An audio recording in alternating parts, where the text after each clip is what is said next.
Hello friends, मैं doctor Vineet. स्वागत है मेरे चैनल वेट केयर में।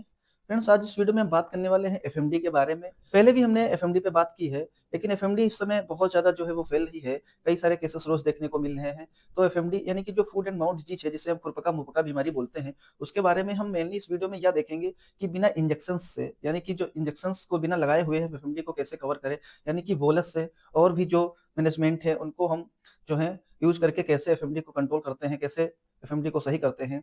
ये चीज़ें इस वीडियो में हम देखने वाले हैं। तो फ्रेंड्स, अगर आप चैनल पे नए हैं तो चैनल को सब्सक्राइब ज़रूर करें, वीडियो को लाइक करें। तो एफएमडी यानी कि फूड एंड माउथ डिजीज़ जो होती है, ये एक तरीके की वायरल बीमारी होती है जो कि अफ्सा वायरस से होती है।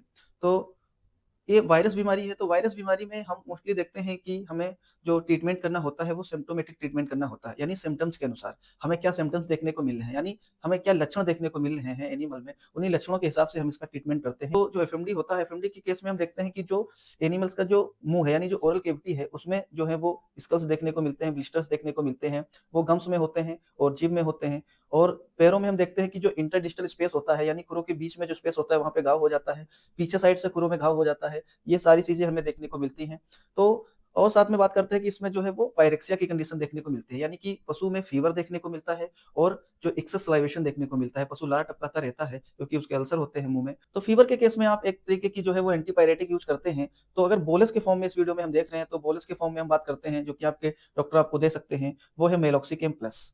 मेलॉक्सिकेम प्लस में जो है वो मेलॉक्सिकेम एंड पैरासिटामोल होता है, जो कि आपको सूजन और दर्द और जो फीवर है, यानी एंटीबायोटिक की प्रॉपर्टी, ये सारी उसमें रहती हैं, तो वो जो फीवर होता है उसे वो कम कर देता है। या फिर आप इसकी जगह फिब-बोलस ले सकते हैं, जिसमें पिरोक्सिकेम एंड पैरासिटामोल होता है। तो इस तरीके से आप फीवर को सही करने के लिए, दर्द को सही करने के लिए इन बोलस का यूज़ किया जाता है। और ये बोलस की हम डोज़ की बात करते हैं, तो जो बड़े पशु हैं, जैसे 6 कुंटल के हैं, 5.5 कुंटल के हैं, तो उनके केस में आप 2 बोलस सुबह-शाम, या फिर जो 300 किलो के हैं, यानी 3 कुंटल के हैं, 3.5 कुंटल के हैं, तो उस केस में आप 1-1 बोलस जो है वो सुबह-शाम ले सकते हैं, यानी बीडी इन्हें लेना होता है।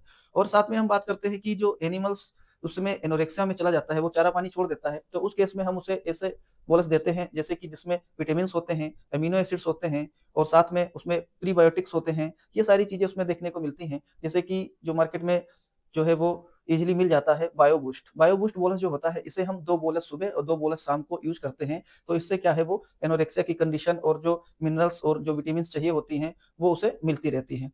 और हम नेक्स्ट बात करते हैं कि जो एनिमल है, उसमें पैरों के बीच में जो वुंड देखने को मिलता है, जो घाव देखने को मिलता है, उसमें सेकेंडरी बैक्टीरियल इन्फेक्शन होने की चांसेस बढ़ जाते हैं। क्योंकि वायरस में जो है वो एंटीबायोटिक का कोई रोल नहीं होता है, लेकिन सेकेंडरी बैक्टीरियल इन्फेक्शन को रोकने के लिए हम जो है वो एंटीबायोटिक का यूज़ करते हैं। जैसे कि एमोक्सिलम फोर्ट आता है, या फिर आप वेस्ट एक्सेल बोलस ले सकते हैं, जिसमें जो है वो सिफेक्जिम होता है, लैक्टिक एसिड बेसिलस होता है, आप उसका चयन कर सकते हैं। जैसे कि मोक्सिवेल यानी मोर्बोफ्लॉक्सासिन में भी बोलस आती है, तो वो बोलस भी आप यूज़ कर सकते हैं। नॉर्मल कंडीशन है, अगर ज़्यादा घाव नहीं है, अगर ज़्यादा बैक्टीरिया का लोड नहीं है, तो आप 1 बोलस जो है वो बीडी यानी सुबह-शाम जो है वो यूज़ कर सकते हैं। तो इस तरीके से जो वहाँ पे इन्फेक्शन है उसको वो ट्रीट करेगा। और साथ में हम बात करते हैं कि वहाँ पे एंटी एलर्जिक अगर बोलस की बात करते हैं, तो बोलस मेविल नाइट मेलेट होता है, तो वो एक तरीके का एंटी एलर्जिक होता है। तो वहाँ पे आप जो है वो एंटी एलर्जिक के रूप में मेविल बोलस का यूज़ कर सकते हैं। साथ में हम बात करते हैं कि जो जो ओरल कैविटी की हैं, या फिर जो फुट की यानी पैरों की जो मसल्स हैं वो डैमेज होती हैं, जो टिश्यू जिसमें वुंड होता है, घाव बन जाता है, तो उसकी डैमेज को सही करने के लिए जो है वो हम उसके लिए हम कोलम्बी बोलस का यूज़ कर सकते हैं। कोलम्बी बोलस में क्या होता है कि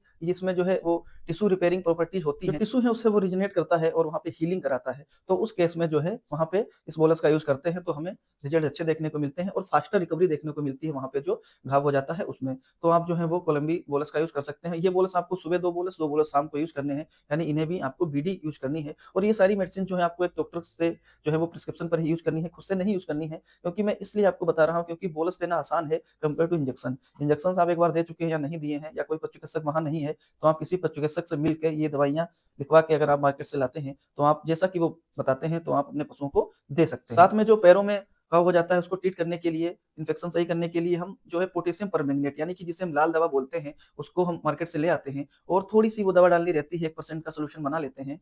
पानी में डाल के वो गुलाबी कलर का हो जाता है, तो उसको उसके पैरों पे हम डालते हैं। दिन में 2 से 3 बार जो है इंटरडिस्टल स्पेस में, या जहाँ पे घाव है वहाँ पे उसकी धुलाई करते हैं, तो अच्छी रिकवरी देखने को मिलती है। और साथ में जो मुँह में जो अल्सर हो जाते हैं, उसको ट्रीट करने के लिए फिटकरी का जो है उपयोग कर सकते हैं। फिटकरी को आप 1 से 2 चुटकी फिटकरी, या फिर 1% यानी 100 एमएल में 1 ग्राम फिटकरी मिला के 1% सॉल्यूशन बना के आप उसकी जो है मुँह की धुलाई गम्स की कर सकते हैं दिन में 2 से 3 बार, तो वहाँ पे जो है फास्टर रिकवरी देखने को मिलती है। तो इस तरीके से आप इतना कर सकते हैं। साथ में जो ऐसे पशु जो एफएमडी से ग्रस्त हैं उनको, जो स्वस्थ पशु हैं, जो हेल्दी एनिमल हैं, जिनको एफएमडी नहीं हुआ है, उनसे उनको अलग रखना चाहिए ताकि जो है वो वायरल डिजीज़ है तो उनमें भी फैल सकती है उनके सलाइवा से या उनके फीड कंटामिनेशन से, तो उसको अलग रखना चाहिए। तो इस तरीके से आप बोलस की मदद से बिना इंजेक्शन के भी जो है एफएमडी को मैनेज कर सकते हैं। फ़ॉलो-अप में आप जो है वो बोलस यूज़ कर सकते हैं और इससे जो है रिज़ल्ट अच्छा देखने को मिलता है। तो इस तरीके से आज हमने जो है एफएमडी पे बोलस के थ्रू ट्रीटमेंट को देखा। तो फ्रेंड्स, अगर आप चैनल पे नए हैं तो चैनल को सब्सक्राइब करें, वीडियो को लाइक करें, शेयर करें। Thank you.